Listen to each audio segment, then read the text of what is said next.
us. So we did some stopovers, and they know when we did some stopovers. So we discussed as to whether we should go or we shouldn't. We came to a conclusion that we should. And at the time that I was veering off from the main game pass stretch to Christian Village, we saw a team of several well-built men holding AK-47s, using siren, directing me to park and all that. So when they came in, they said, open your car. I said, no, you don't have any right to sit in my car. You know me. I probably will just resist what they were doing. It got to a point they had to say that if I don't do what they're asking me to do, even let me speak to my lawyer, they will not allow me to speak to my lawyer.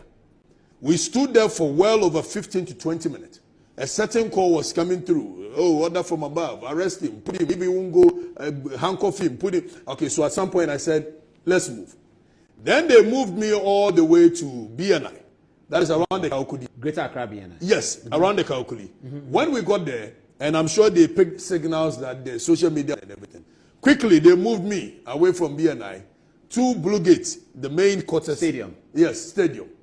I went there for well over 1 hour. And all the interrogations being done by my good friend and brother, Osman Alassane. I didn't even know that he was involved in the arrest. Was that I had a comment to the effect that some national security operatives were guarding people to engage in illegal mining activities. And that was the basis for my arrest. They wanted to know who are they wanted to know, but I said that you, national security, you are equipped with all the resources in the world to be able to know who does what or who does not do anything. So if you come and tell me that as a journalist, when I'm giving you information, you have to go through this Rambo style to arrest me, that means I'm not even going to cooperate. So we sat there, we went back and forth. I must also commend Osman Alassane that when he came in, he was very professional. We had a conversation. Then I was released. Subsequently, I was invited again to the national security, following up on the conversations we've had. Then another team from cyber crime unit of the police also came in with a read that somebody had come to make a case which obviously is politically motivated, that I am sextortion, whatever nonsense. I say, okay, clearly. And also, you go me hank of Paul. You walk me all the way to Mifi, to go and do search on a certain warrant. Even the search, at some point, my lawyers have advised that I should not go deep into the matter. So probably we'll put it there. But Paul, no amount of intimidation will stop us from fighting for what we believe in. Oh, so this whole arrest was about this Galamsey issue? That is what they say. And then I was in Kumasi when I heard that there's a video that you went to take a wine somewhere, you didn't pay for it. I was completely... So I asked them, where is the place? I'll pay for it. So I thought you had gone to Accra. So I said, show me the place, I'll pay for it. There's an usual joint that I normally go to, Mr. Peace Wine in Kumasi. Yes. That's my friend, and I go and sit there. But I just sent the Mr. Peace Wine. There's a place called Bulldog.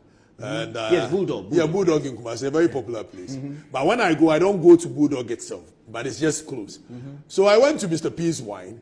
I had a bottle of wine with my friends and all that, and I left. The lady said you paid for the wine. No, but it wasn't even me.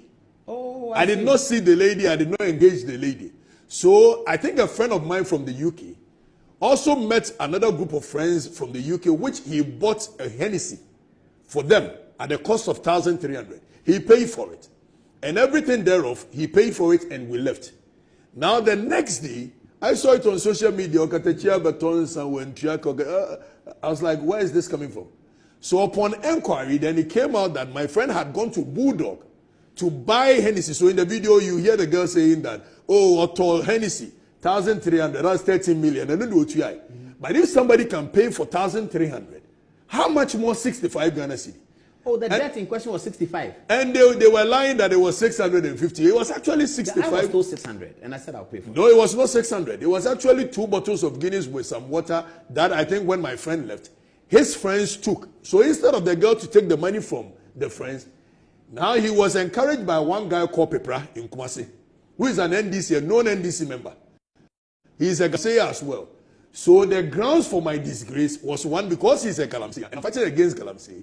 Again, because he's a known NDC, and I'm fighting against the NDC supposedly, then he has to put this thing out to disgrace me. But Paul, this is too cheap.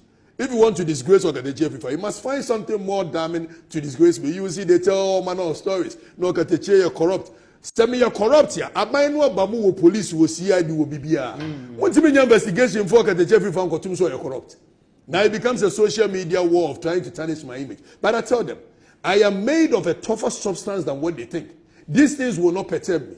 These things will not let me stop what I am doing any day, anytime. I am going to fight for a cause I believe in, regardless. Now, they came after me any which way. It did not stop me. It did not change anything. How much more am I party for?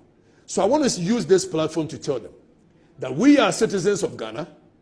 If we believe that something is not right, it doesn't matter who is in government. We are going to fight what we believe is not right. They can use all machinations, all tactics to come after me.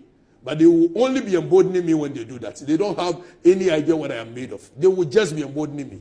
On your show, the guys who are doing the Ochango work, I love them. Who are they? Even with the idea, you won't see them. And sometimes you quarrel with them. Oh, the women can hey, more from us. But where do you learn that style from? It's a really good, engaging style. I can't stop watching. I mean, it's just but when I'm doing radio, I want to be able to interact with the people and get feedback.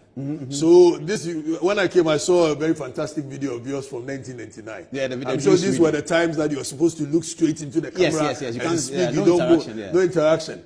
I came in and I said that style of journalism I can't do. You know me, you people are too professional with the work. I want to be able to localize yourself. Yeah. Yes. So when I'm doing it, now when I was on Angel FM, anytime I'm about to speak, I call them to come and sit down. Okay. So I tell them a story. Then their reaction will give me what I think. Oh, you want to have an object for the narration. For the narration. You don't want to imagine it. I don't want to imagine it. So it ended up that when I'm talking, then it became it took another turn altogether. So it wasn't planned. Oh, it was just that I wanted to speak to them and their reaction. Then I realized that when I'm speaking to them, they also put in a word or two. Then it became part of our. So if I come for an interview, which I want to, will they be talking when I'm talking? Oh, that one becomes a one-on-one, so they can probably not distract it like that. But that's where do you get idea from to start this thing straight after the election? Okay, so I don't want anything that puts me under some level of control, which I cannot express myself. So before the election, I'm sure you know, I was going ballistic on any person that I think, former President Akufo-Addo and President Mahama, anybody that I think is not doing well. But these are brothers that are in government. They are emotional bunch of people who cannot take criticisms. So they had been calling my boss, former boss, Kokute. They will call him and lambast and cry and cry and cry. So after the elections, when we had quite a few engagements, I just told them that I want to resign. And I resigned. I wrote a letter to resign. But why does NDC always do that? Why do they want to shut somebody up? And now, as we speak, Akufo-Addo never did that. As we speak, I didn't even want to say, but let me say it here. Kwame Appiah Kubi of Kesben FM. These people have managed to put pressure on Kesben to suspend him. And as we speak, Kwame Appiah Kubi is suspended from his show. Simply because he engaged himself in the demonstration. The Galamsey demonstration, yes. Are you serious? Meanwhile, Kwame Appiah Kubi was fighting against Galamsey during the Akufo-Addo era. And his boss was very happy with it. Unfortunately, when we got to the era of John Mahama, he's not done anything untoward. Just by being part of the demonstration that seeks to fight for the next generation, he's been suspended. That's what Kwame Appiah Kubi, Mr. Speaker. The Kesben guy. The Kesben guy has been suspended. What is the reason for the suspension? The suspension is that he's engaged in activities that will bring disrepute to the company. And what is the demonstration? What is the activity? Joining demonstration that seeks to fight for our well-being and the next generation. A journalist joins a demonstration. A journalist joins a demonstration. Even some journalists in multimedia, when they try to join it, this government put a serious hit on their managers to caution them. And you know what is happening behind the scenes. Very intolerant bunch of people. Very intolerant. But they said Akufo-Addo was intolerant. Not about President Mahama, although he has this smooth face, but very intolerant bunch of people. They are very intolerant. I fought Akufo-Addo's government for 8 years. Yeah. It was my government. Captain it was my Smart. He fought it. But this government is very intolerant, Paul. Very, very heavily intolerant people. So we should all be careful, eh? Oh, me, I don't care. I'll live my life.